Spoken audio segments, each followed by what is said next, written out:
اہل بیتی، یا اللہ یہ محمد مصطفیٰ کی اہل بیت ہے، فاذھب عنہم الرجس، ان سے پلیتی کو دور کر دے، وطہرہم تطہیرا، اور یا اللہ ان کو ایسے پاک کر دے جیسے پاک کرنے کا حق ہوتا ہے۔ اب رزلٹ کیا نکلا؟ کچھ لوگ کہتے ہیں صرف 5 ہیں، وہ 5 تن پاک جو ہیں وہ اہل بیت ہے۔ میں نے کہا 5 تو اہل بیت ہیں ہی ہیں، لیکن اگر ازواج مطہرات کو بھی اللہ نے شامل کیا ہے پورے رکوع میں، اگر اہل بیت میں شامل کرو گے تو یہ 5 اہل بیت میں سے نکل نہیں جائیں گے۔ حضرت ام سلمہ قریب ہوئی، عرض کیا یا رسول اللہ کیا میں بھی ان میں ہوں؟ میرے نبی نے فرمایا ام سلمہ تم ہو ہی پہلے ہی خیر پر، کیونکہ تم ازواج مطہرات ہو۔ کیا مطلب پتہ چلتا ہے کہ ازواج مطہرات کے لیے چونکہ پورا رکوع آیا، اللہ نے خود میری ازواج کو اہل بیت میں شامل فرما دیا، چونکہ عام طور پر پوتے آل میں سے ہوتے ہیں، نواسے نہیں ہوتے۔ پیغمبر نے دعا کر کے عرض کیا یا اللہ اللہم ہؤلاء اہل بیتی، یا اللہ جن کو تو نے اہل بیت فرمایا ان کا نام تو قرآن مجید میں موجود ہے، یا اللہ میں محمد عربی یہ دعا کرتا ہوں کہ حسن، حسین، فاطمہ اور علی، یا اللہ ان کو بھی میرے اہل بیت میں شامل فرما۔ اب ہم کہاں کھڑے ہیں؟ ہم کھڑے ہیں اس جگہ جہاں پہ اللہ نے جن کو نبی کا اہل بیت کہا ان کو بھی ہم ماننے والے ہیں، اور نبی نے خود جن کو اپنا اہل بیت کہا ان کو بھی ہم ماننے والے ہیں۔ حضرت سلمان فارسی جو ایران سے تھے، حالانکہ حضور کی آل میں سے نہیں ہے، وہ پوچھتے ہیں یا رسول اللہ کیا میں بھی اہل بیت ہوں؟ فرمایا سلیمان منا اہل البیت، فرمایا سلمان بھی میرے اہل بیت میں سے ہے۔ حضرت وائلہ انہوں نے عرض کیا یا رسول اللہ کیا میں بھی اہل بیت میں سے ہوں؟ حضور نے فرمایا ہاں تم بھی اہل بیت میں سے ہو۔ اب میں پوچھتا ہوں اگر نبی کی ازواج کو اہل بیت میں شامل کر دیں تو کیا حسن حسین اہل بیت میں رہتے نہیں؟ جی اگر حضرت سلیمان کو اہل بیت میں شامل کر دیں تو کیا فاطمہ اہل بیت میں نہیں ہوں گی؟ ارے کچھ ہوش کے ناخن لو، یہ نبی کی ازواج کو اہل بیت میں شامل کر دو پھر بھی حسن حسین اہل بیت میں ہی ہیں، اور اگر حضرت سلیمان کو اہل بیت میں شامل کر دو تو پھر بھی یہ 5 تن پاک جن کے اوپر پیغمبر نے چادر ڈال کے عرض کیا مولا یہ ازواج مطہرات کو تو نے میری اہل بیت بنایا، میں محمد عربی نے چادر ڈال کے تیری بارگاہ میں عرض کیا یہ 5 بھی میرے اہل بیت ہیں، تو مولا ان کو بھی اہل بیت میں شامل فرما۔ ان کے اہل بیت میں شامل ہونے سے کوئی اور نکل جاتا نہیں، سب شامل رہتے ہیں۔ عجیب لوگوں کا، میں آج کل تو ویسے ہر جیب میں مولوی ہے نا، ذاکر بڑے سے بڑا، مولوی بڑے سے بڑا، انگوٹھا دباؤ سن لو۔ ابھی تھوڑی دیر پہلے میں ایک ذاکر کو سن رہا تھا نیٹ سے، وہ کہہ رہا تھا جی دیکھو جی سنی کہتے ہیں کہ علی کو ایک بیٹی دی اپنا داماد بنایا، عثمان ذوالنورین 2 بیٹیاں دے کے داماد بنایا، تو اپنے وہ ملنگوں کو کہہ رہا تھا ماڑے نہ پو گل حقیقت ہے او ذوالنورین، لیکن اگلی گل سنو، اگے خوش کر رہا انہوں نے، اگلی گل سنو، صدقہ اور کسے تے حرام نہیں، صرف علی دی اولاد تے حرام ہے۔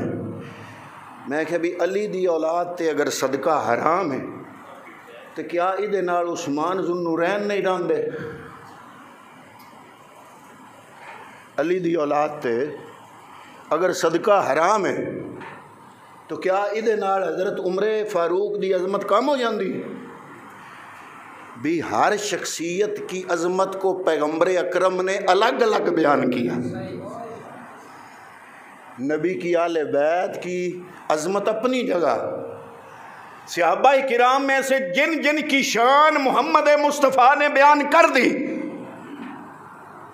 ٹھیک ہے نبی کی، اچھا دو بڑی بڑی دلیلیں ہیں ان کے پاس، ملنگوں کے پاس، ہم بھی ان کو مانتے ہیں۔ ایک تو وہ ہے جو میں نے پڑھی، انما یرید اللہ لیذھبعنکم الرجس، آیا تطہیر اس کو کہتے ہیں، اور دوسری آیت مبالہ، جی مبالہ میں پیغمبر اکرم امام حسن حسین فاطمہ اور علی کو لے کر گئے، کسی اور کو لے کر نہ گئے۔ میں نے کہا یہ بھی تو بتاؤ کیوں لے کر نہیں گئے؟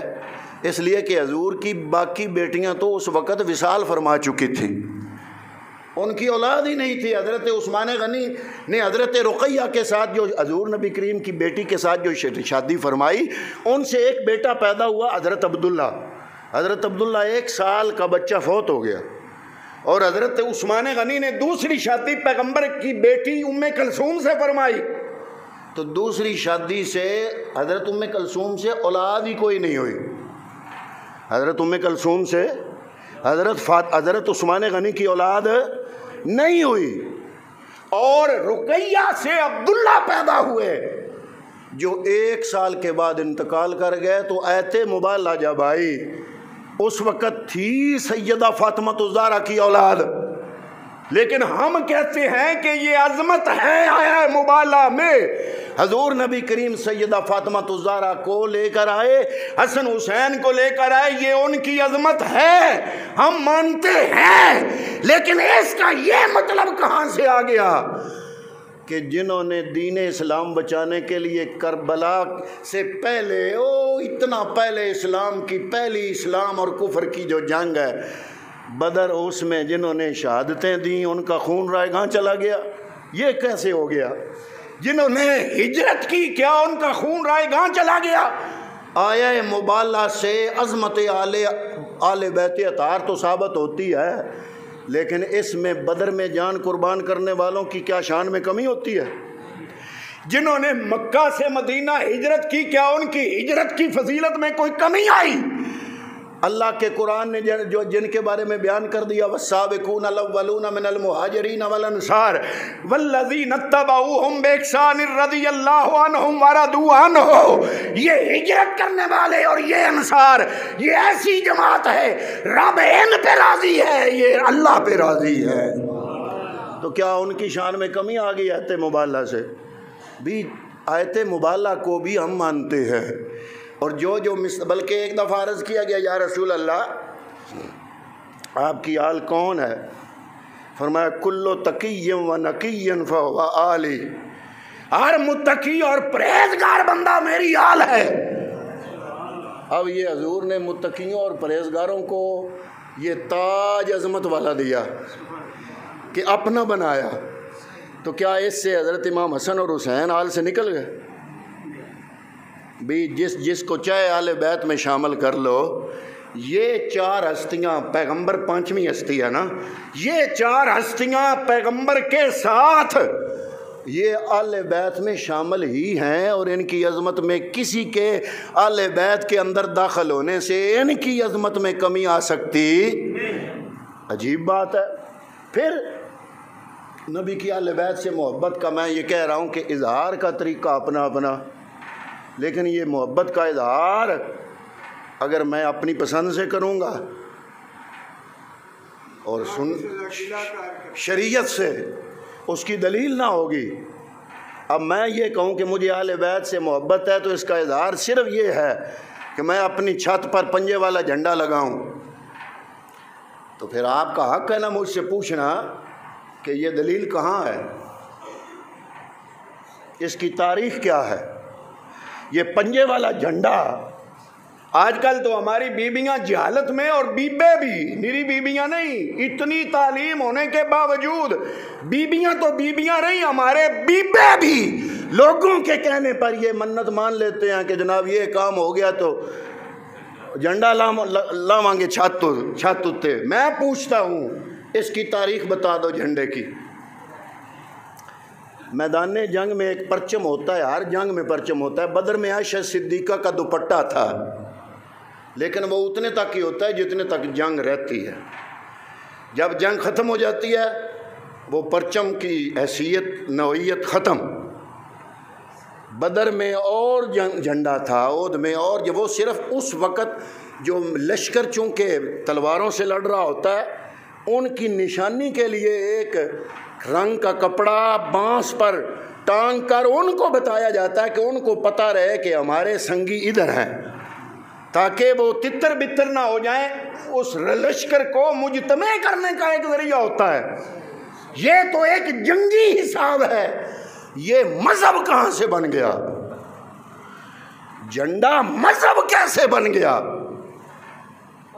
بھی مذہب تو ہے آمنت باللہ وملائکتہ وکتبہ ورسلہ والیوم الآخر والقدر خیرہ وشرہ من اللہ تعالی والبعث بعد الموت. یہ ہے مذہب. میں ایمان لایا اللہ پہ، میں ایمان لایا کتابوں پہ، اس کے نبیوں پہ، اس کے رسولوں پہ، اس کے فرشتوں پہ. میں قیامت پہ ایمان لایا، میں تقدیر پہ ایمان لایا، میں قیامت کے دن دوبارہ اٹھنے پہ ایمان لایا. یہ ہے ایمان کی صفتیں 5. کیا ان میں جھنڈا بھی ہے؟ بولو. قرآن وچ نہیں، حدیث وچ نہیں، ائمہ اہل بیت نے نہیں کیتا، صحابہ جو کسی نے نہیں کیتا. داتا علی حجویری تو ثابت نہیں، غوث پاک تو ثابت نہیں، علی حجویری تو ثابت نہیں، معین الدین چشتی اجمیری تو ثابت نہیں، حضرت امام حسن بصری تو ثابت نہیں، امام جعفر صادق، امام باقر، امام زین العابدین تو ثابت نہیں. تے محبت دی نشانی تو کتھوں گھڑی؟ پھر یہ نشانی بنا لینی بھی جھنڈا ہوئے تے اسی ملنگا محبت اہل بیت رکھ دیا، نہ ہوئے تو نہیں. محبت اہل بیت ایمان کی نشانی ہے، لیکن اس کا اظہار، اس کا طریقہ وہی ہوگا جو سنت سے ثابت ہے. میں عموماً کہتا ہوں کہ نبی کی اہل بیت سے محبت الحمدللہ ہم کو ایسے ہے کہ مصطفیٰ کے بعد ہم یہ مانتے ہیں کہ جس کو ولایت دی مولا علی نے دی، اور دنیا میں کوئی ولی اتنے تک ولی نہیں بن سکتا جس کو مولا علی مور لگا کے ولی نہ بنائے. جس کو علی مور نہ لگائے وہ ولی بن سکتا. میں کہتا ہوں کہ ہمیں علی سے محبت ہے، ہمارے اندر علی کا فیض بھی موجود ہے. حضور غوث پاک حسنی حسینی سید بھی ہیں اور ولیوں کے سردار بھی ہیں. پتہ چلتا ہے کہ علی نے مور لگائی ہے. علی حجویری جنہوں نے شادی نہیں کی، اولاد تو بڑی دور کی بات ہے، شادی نہیں کی، لیکن آج داتا داتا ہو رہی ہے، ولایت ہے نا، تو پتہ چلا علی کا فیض ہے. پیر میرے علی اگر ولایت ہے تو پتہ چلا کہ مولا علی کا فیض ہے. معین الدین چشتی اجمیری نجیب الطرفین سید ہے، یعنی حسنی حسینی سید ہے، اس ہند کے شہنشاہ ہیں. اولیاء کے ہند کے پورے ہند کے جو ہیں اولیاء کے شہنشاہ مانے جاتے ہیں، اور مولا علی نے مور لگائی. میں نے کہا ہمیں تو مولا علی کا فیض جگہ جگہ ملتا ہے. کہیں بغداد میں غوث پاک کی شکل میں علی کا فیض، لاہور میں داتا علی حجویری کی شکل میں علی کا فیض، اور اسی طرح پیر سیال کی شکل میں علی کا فیض، بیرا شریف کی شکل میں علی کا فیض، معین الدین چشتی اجمیری کی شکل میں علی کا فیض، پیر میرے علی کی شکل میں علی کا فیض. میں نے کہا ہمیں آل رسول سے محبت ہے، ہمارے اندر علی کا اصل فیض آپ کو نظر بھی آ رہا ہے. آپ کو علی نے کیا دیا سوائے پنجے دے جھنڈے دے کچھ ہے؟ آپ کو علی نے کیا دیا؟ ہمیں تو علی نے غوث پاک دیا، ہمیں تو علی نے علی حجویری دیا، ہمیں تو علی نے پیر مہر علی دیا، ہمیں تو علی نے سخی سلطان باؤ دیا، ہمیں تو علی نے پیر سیال دیا، ہمیں تو علی نے معین الدین چشتی اجمیری دیا۔